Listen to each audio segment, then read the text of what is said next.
Okay, sorry, I'm still trying to adjust my eyes. It's been 3 hours in the dark. But yeah, spoiler review for John Wick 4. Obviously, if you haven't seen this movie yet, do not watch any further and come back to this review after you've watched it. So, full spoiler warning in 3, 2, 1. He's gone. He's dead. And the chronicle has ended. It is, yeah, this is definitely the conclusion of John Wick. Doesn't mean they're done making movies in this world. No. The next movie or thing that's set in this franchise is, I think it's called, Cece, right? I think it's actually, called The Ballerina. It's got Ana de Armas as like a assassin ballerina, like you see in this one and the third one. And like the Sancta Roma. Yeah. Okay, yeah. gotcha. Mm-hmm. Which will be quite interesting. Yeah, so Donnie Yen is the one to take down the almighty John Wick in this, or Kane as he's called. Well, so I mean, if we're being technical, yes, he made the kill shot. Mm-hmm. But John Wick, I believe John Wick only died because he finally got his freedom. Yep. It was the relief that killed him. Mm-hmm. It was the feeling of being free and finally being able to let go. Came full circle with the fucking dog, I'll tell you what. Yes. Yes, it did. And it's very Shakespearean in how things all turn out in this gigantic world. And, you know, Bill Skarsgard's character initiates this duel, and they set all these rules that will take place in this duel in Paris. And Bill Skarsgard pretty much gets every single like role. Hundreds of people killed trying to kill one stop him from getting there where he'll be executed. And goddamn, my favorite action sequence in this movie is the one I brought up in my non-spoiler review, when he's got the incendiary bullets that are just shooting fire all over the place. Oh my god, that would have burnt the place down. Oh my god, it was like, so logically, it would have burnt every single piece of paper in that bitch. I would have loved it. I would have loved if the building just went on fire by the end of it. But yeah, Can't do that in Paris. That whole scene is just so goddamn well shot, with the crane shot above, you know, the mansion as it's moving from room to room. Mm-hmm. And oh my god, it's just, I think my favorite was when they were in that big circle with all the cars and shit. Mm-hmm. And he was beating up all of these people. And I think, well, there's just cars buzzing by. I think my favorite part of that, when he was drifting in that car without doors, shooting at all of these people just in a circle. Yep. That's actually become a very popular spot in Paris for a bunch of action movies. The last Mission Impossible took place in that whole circle. I can't remember what it's called, but it's around the Eiffel Tower. Yeah, I can't remember. Well, it's not around the Eiffel Tower. It's around like this like square. Yeah. I cannot remember what it's called, and I feel ignorant as fuck for not. I haven't been to remembering. Paris, but I would like to go. Yeah, I would like love to go to Paris. But yeah, then there's the stairs. We have to talk about the goddamn stairs. And the stairs are probably the greatest weapon in this movie. Because, I mean, not just that one scene near the end where he gets knocked back down. I think it was like, they said it was like 222 steps. And he just, as soon as he reaches the top, he gets kicked down the entire flight of stairs and just rolls down them completely in an amazing one-take shot. Man. But no, people just fall off the rail and crack their goddamn skulls on stairs. Like, that big dude that kingpin looking motherfucker. Yeah. That's actually Scott Adkins, who I had no idea that was him. You probably don't know who that is, but I do. Big dude with the golden teeth? Yeah. Yeah, that's what I thought. Holy shit, that guy is amazing in this. He reminds me of that baby head dude from the Miles Morales movie. Oh, yeah, the Kingpin. Yeah, so he's the same person then. Yeah, Okay. Wilson Fisk. Okay, gotcha. But he also, it was makeup and a pretty good fat suit for that actor, because he's pretty skinny. And they basically did what they did with the Penguin in the new Batman with Colin Farrell. Great job on costume and makeup on that. That was cool. And his performance is just so much fun in this, even though he's in it for like 10 minutes. He's this German crime boss dude who has some serious moves. Despite, for being a fat guy. Yeah, holy shit, kicks his ass. Really? Man.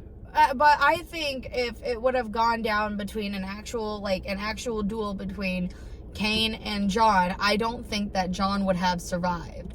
Like Kane is a formidable ass blind dude. And there's a lot of familiar faces in this movie. That's Donnie Yen in this movie, and he played that another blind guy in Rogue One as the blind.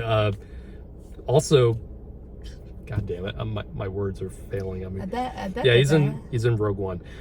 I'm serious. This movie is exhausting because there's so much shit going on in this, and it's so long, but it's exhausting in a good way. Like I've watched this 2 times now. I feel like every time I've seen it, I need a nap. I'm serious. Like, it's just constant, but it's well, regardless of, of how much action in this film, because there's a ton. It's still well paced, and there's just when you think the action scenes go on for a little too long, they have a good section where you can catch your breath, and they still have a story to tell, and it's a well-told story. Yeah. And I don't particularly like actions. Like, I'm sure we've talked about that before. I don't particularly like actions because of that, because they don't really give you room to breathe. But the John Wick Chronicles have always, caught my attention and kept my attention for the entire thing. When it's done so well like this, and you can tell there's so much effort put into the choreography and this... Can we talk about how the set design and all those sets? Really good. The Osaka scene, Osaka was beautiful. I can't believe how much effort put into that lighting thing is especially the ambiance was fucking phenomenal. Oh my God. When the red lights were on the cherry blossoms, and then it turns the lights turn green, and the color. Oh my God, the colors in this! It's just. It leaps off the screen. I have to say, this is not, though, my favorite John Wick movie. What is your favorite? I can't remember if it's the second or the third one. It's been a while since I've watched them. I should have watched them before watching this one. But it was the scene where he's fighting those 2 guys. And I can't remember. Which one? Well, he was fighting 2 guys in a glass room, I guess. That was and they all just stopped fighting, and they were like, yeah, okay. That's the third one. Okay, yeah, that one's my favorite one. That's when he fought. It's a kind of similar looking set with all the glass and stuff. Yep. And that was when he fought the actors from the raid. They love throwing each other through glass. Have you noticed that? So much glass. So much glass gets just shredded. And so many head injuries. I'm sorry, but Keanu should have died several times. Yeah, that's my one. Unnecessary. That's my one complaint. That's my one complaint with this. When he jumps out the window of that mansion and lands on the car, on his head, it's a little unnecessary. I don't care. I don't care who you are. That shit would kill anybody. Demolish you.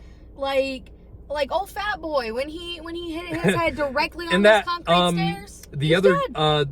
The Hispanic guy who also lives through a shitload and finally gets killed at the stairs. That dude was durable as fuck. You hit my puppy. No, can we talk I'm about... glad they saved his death for that. Same. But can we just talk about how fantastic that fucking dog was? Oh my like, God, I props love the to dog. that trainer, whoever did it, because I don't know if you know what kind of breed of dog that was. The dog in the movie is a Belgian Malinois. And those are actually fantastic guard dogs when trained properly. And the fact that they put one into this movie to be as deadly as the real ones blows my mind. Like, you know, I used to work with dogs. I've known several trainers. Like, to see that in a movie is just mind-blowing to me. I really want to audition one of my dogs for a part in these movies. Like, my dog just tackles me every time. My dog is vicious. I have 3 dogs. One of them is just incredibly vicious. Oh, so vicious. Cannoli. Oh, so vicious. Yeah. She acts like she hates me, but she loves me. What, your dog would be pretty good. Well, she's a pit bull and shepherd mix. Mm-hmm. You know, big old ears and the extreme sense to protect her family in the pit bull sense. Now, if she didn't know who you were, she probably would have bit you today. Yeah, that's true. But the thing about pit bulls is pit bulls have the 94th percentile for the best temperament. Yeah, and Belgian Malinois do not. The dog, my dog that I was just talking about, she's part pit bull. Her sweet pitty. Yeah, sweet pitty baby. definitely acts like one. Oh yeah. But she's a sweet girl. I love her. Despite that. Yeah, and that's the thing about dogs is she's like she's gonna turn 2 this year, so. Where's the little baby? Yeah, she's still. Mine's like barely, 7. How long do they teeth for? Like 1 to 2 years? 1 to 3 usually. It depends on you know how well they're taking care of their teeth. Mm-hmm. But you know, all in all, like, props to everybody. Bill Skarsgard can kill any fucking role that he's in. Yeah, there's a moment. He's great at playing villains. Like, holy really shit, good. he is. There's a moment in the first scene you see him, and he has a little giggle to him, and it sounds like that straight up sounded like Pennywise, like that soft, you know, kind of raspy laugh that. You know, every time he laughs, I just can't help but hear him as the clown. So, though I have to say, I've heard him do a lot of accents, and this French one, I was actually convincing. I've heard a lot of fake French did a great accents. job. He did a great French accent, and he can do almost any kind of dialect. And you know, he comes from like Sweden. And Swedish. A family. Of, the Skarsgards are. And very well known. I don't know if you know this, but Gustav Skarsgård actually was in... he's in Vikings. Vikings, yes. Yeah. He played Floki. And let me just say, that family, top fucking notch on acting. I can't even, like, I could never go up to that level. And Alexander Skarsgård. Did you ever watch... what show was he in? Was he in Vampire Diaries or I think so. True Blood? It was one of the two. I'm not a big fan of the vampire. Bill's in True Blood, I think. They're just in everything, man, and they are really good at what they do. I think they've been in a lot of stuff together. They have. Bill and Alexander. I could definitely see Bill on the cast of Vikings, if I'm honest. Oh, God, yeah. It's just the way his accent was that he kind of reminded me of Ivar. Just the sheer I have not seen a lot of Vikings. I've watched a little bit. I have seen all of it. And Bill, if you're watching this, I love you, first of all. I will definitely be meeting you, I swear to God. I swear to God. Because I've been to all these horror conventions, and I swear to God, you have to show up. You have to come to one. One of these days. Because I've met Richard Dreyfuss. I've met him. I'd like to meet Richard Dreyfuss. I've met the guy who... Tony Todd, who played Candyman, and I haven't met any of the cast from it yet, but I will meet them eventually. I feel like meeting those kids would be fucking weird, you know. My roommate of mine Your met. Calling you. I know. My roommate. Hi, Mom. My roommate has met Georgie. Or has at least seen him in person. So yeah, I'd like to meet some of these people. I'd really like to meet Keanu Reeves. And Keanu, God. I know you watch these things. I love you. You'll probably, if you ride a subway, you might in New York, maybe. That man is a god. I don't care who says what. Yeah, I don't know what Keanu's got next on his plate, but he's I'll tell you what he is he's getting. set for life. He's getting guilt He is status. absolutely set for life. Is what he's getting. Legend. So don't have too much else to talk about with the spoilers, so we're just gonna wrap things up here. What did you guys think of John Wick 4? And stay tuned for more reviews and more content.